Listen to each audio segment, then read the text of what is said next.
Hey, I'm Dr. Hagmeyer, and if you've been struggling with gut problems like SIBO, IBS, bloating, gas, constipation, chronic infections, chances are at some point you've been told that the solution to all of this is really just to kill the bad bacteria that are living in your gut. And whether it was a round of antibiotics or antimicrobial herbs or antifungal supplements, many gut protocols focus heavily on wiping out the so-called bad bacteria, right? These bad guys. But here's what I want you to know. Killing off the bad bacteria is not enough. It doesn't solve the real reason that you're stuck in this perpetual cycle. And if that's all your doctor is doing, you're going to keep relapsing. Today, I want to explain why gut infections keep coming back and really why just killing bad bacteria with antimicrobials and antifungals, why that's not the answer, and instead what you need to focus in on, which is healing your gut and healing the terrain. Okay, so let's start with the common thinking that drives most gut protocols, right? You've got this overgrowth, and so let's blast it, let's nuke it with the antimicrobials, the antifungals, or the antibiotics.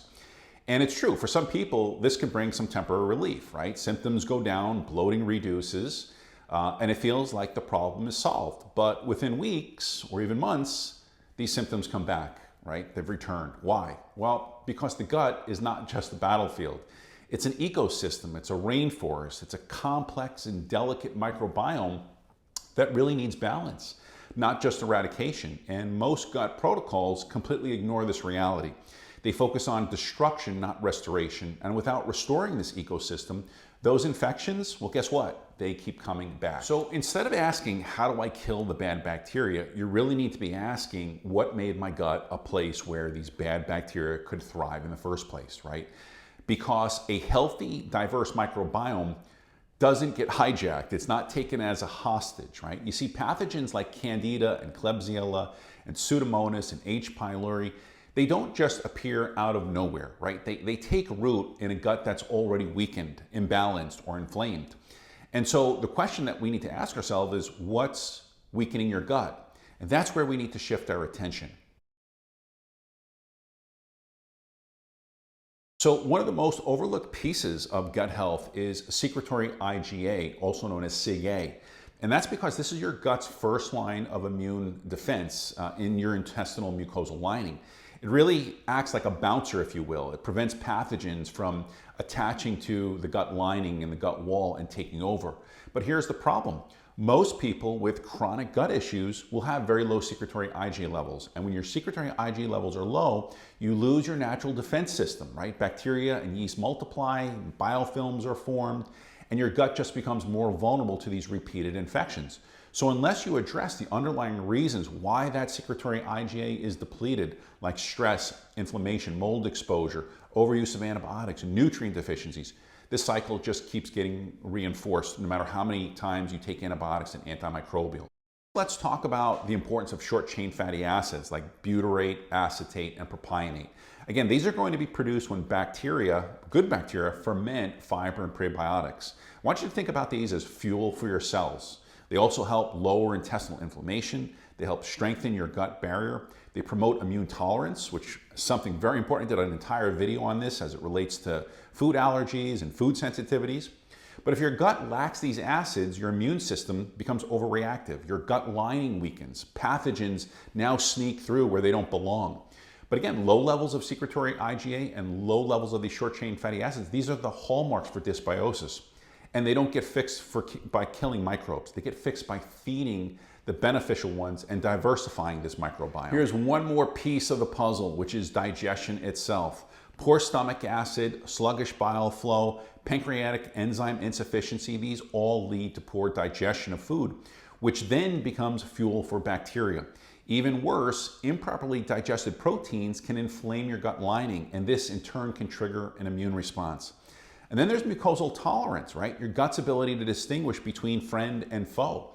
When this tolerance breaks down, you begin reacting to everything. You react to food, you react to all these microbes, and you can even react to probiotics.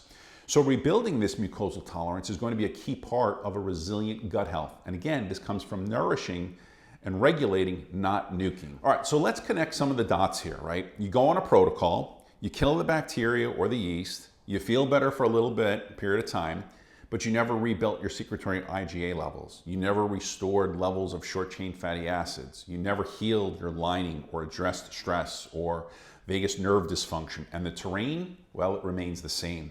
So the infection returns. And that's why just killing these pathogens doesn't work long-term.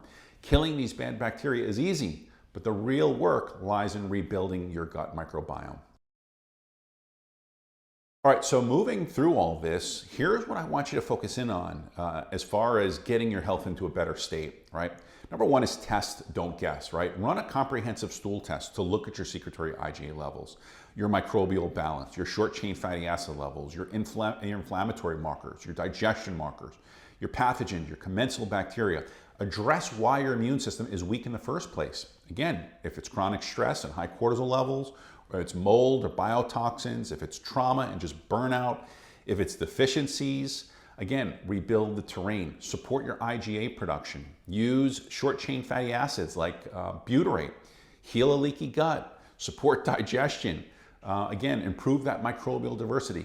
This is what creates a strong, resilient gut, the kind that can handle this exposure and bounce back without these continuous ongoing flare-ups. So as I wrap up today's video here are some final thoughts that I really want to just drive home. Killing off bad bacteria is sometimes necessary, but it's only one step in a much bigger picture, right? If your gut keeps breaking down, if symptoms keep coming back, if you feel like you're on this merry-go-round of antimicrobials and elimination diets, I want you to realize that your body is trying to tell you that something deeper is going on.